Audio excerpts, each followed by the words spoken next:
Hi, I'm Gallagher, and I'm on the back check. Quand je joue pour le Canadien de Montréal en 79, c'était ma dernière Coupe Stanley, puis on avait décidé de l'envoyer Bouton, la mettait dans sa valise d'auto, puis on a fait faire, moi et mon chum, on a fait faire un set de clés, puis après la taverne de Toblake, on est allé à la taverne Brasserie dans les Richards, puis c'est là qu'on avait volé l'auto. On l'a ramené à la place d'Alex Léon, puis le soir, on a fait le tour des discothèques, des bars, puis c'était un restaurant. Puis le lendemain, moi, je suis parti, j'ai eu la coupe chez moi, du bord de la piscine toute la nuit. Puis le lendemain, je suis parti, je suis ramené à deux sauts dans ma famille.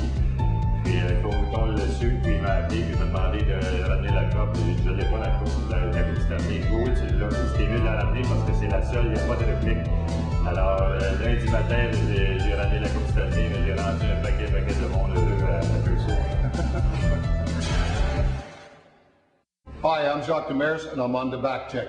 Quand on a gagné la Coupe Stanley en 93, un moment mémorable pour moi, pour l'équipe, c'est lorsqu'on a appris le hockey illégal de Marty McSorley. Il faut se rappeler qu'on avait perdu le premier match de la série. On avait perdu, alors c'était 90 secondes, deuxième match, au Forum. Les Kings mènent 2-1. Ça veut dire que les Kings retournent à Los Angeles, une avance de 2-0 dans la série. Alors, on le savait lors du premier match que McSorley avait un hockey illégal. Il reste 90 secondes, il ne change pas son hockey. On appelle le hockey illégal. Toutes les caméras sont sur moi, parce qu'il faut vous rappeler, hein, si je prends la décision tourne contre moi, ils vont tout dire « Wow, il aurait pu attendre, on aurait pu sortir le gardien de but. » J'ai fait venir Kirk Muller au banc, j'ai dit « Il faut absolument que tu gagnes la mise au jeu. Gagne la mise au jeu. » Et il a gagné la mise au jeu. Alors, on revient avec Desjardins. Le but était marqué, c'était 2-2. On a vu que les Kings avaient été vraiment là, tout désorganisés après ça. On dirait que c'était comme une surprise. Il reste 90 secondes, tu te retournes à Los Angeles, puis tu peux gagner, tu peux aller prendre une avance de 2-0 dans la finale de la Coupe Stanley. Alors, même Wayne Gretzky, qui est 100 fois remarquable, on connaît qu'il n'était pas trop de bonne humeur, qu'il était fâché. Puis, en tout cas, c'est ça qui nous a aidé à gagner la série. Quand on a des bons joueurs, des joueurs de caractère, des joueurs qu'on peut faire confiance, des joueurs qui ont de la passion, c'est pour cette raison-là qu'on a gagné ce match et la série. Hi, I'm Michel Bergeron, and I'm proud to be in the back check, not the paycheck. Je me souviendrai tout le temps de mes débuts dans la Ligue nationale avec les Nordiques de Québec. C'était l'année, la première année des frères Stachny, Peter et Anton. Dale Hunter débutait aussi sa carrière cette année-là. Mais le plus beau souvenir, c'est sûrement en 82, lorsque on a battu le Canadien au Forum de Montréal. Lorsque Dale Hunter a marqué le but gagnant dans le 5e match, c'était un 3-5. On n'était pas nécessairement les favoris, on était la petite équipe de Québec qui arrivait de l'Association mondiale. On en était à notre 3e année dans la Ligue nationale. Et puis, lorsque Dale a marqué ce but gagnant, wow! Là, la rivalité a réellement pris son envol. Puis ça a duré 5-6 ans, la grosse rivalité à tous les jours.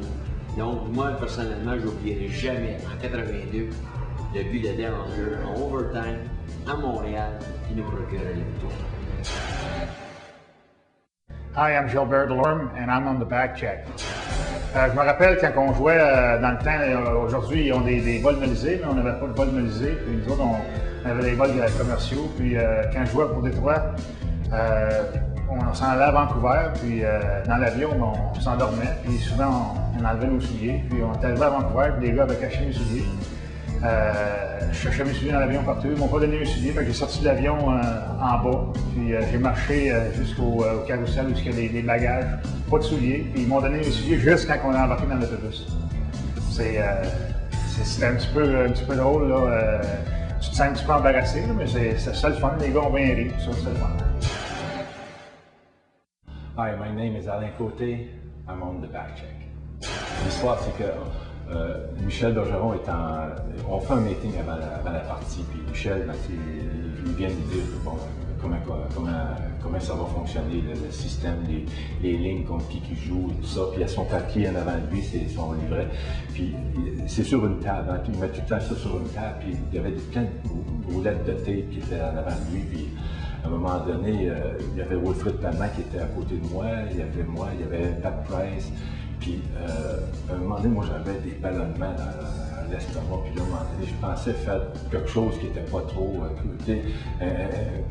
quiet, là, tu veux dire, rien de... Fait que là, à un moment donné, mais ça a fait du bruit. Fait que là, à un moment donné, je lâché un peu.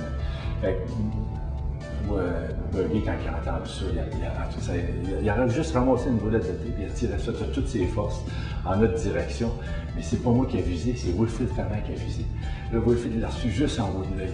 Il a coupé Wilf, c'est un petit peu en haut de l'œil, ça s'est mis à saigner.